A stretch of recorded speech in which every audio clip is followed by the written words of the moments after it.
Natunton sa Malabon ang lalaking wanted sa Eastern Samar dahil sa kaso ng pangahalay ng isang minor de edad. Nakatutok si John Consulta, exclusive. Pasimpleng pumasok ang undercover operatives ng CIDG-NCR sa bahaging ito ng Katmon, Malabon. Nang makumpirma ang kanilang target, nagpakilala na ang mga pulis.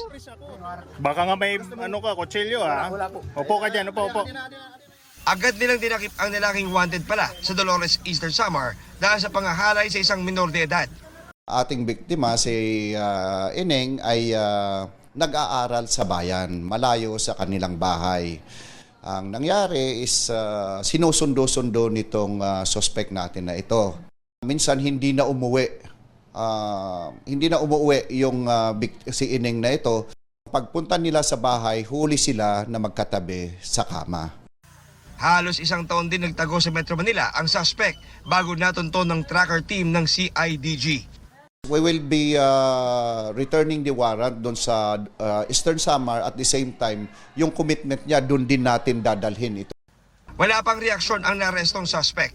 Ang abuse sa ating mga kabataan ay dahil sa trust nila sa mga abusers. Kung may mga abuses, maging open sa magulang. At kung malaman ito ng mga magulang, huwag mag-aktubiling, i-report agad sa ating mga kapulisan. Para sa GMA Integrated News, John Consulta, nakatutok 24 oras.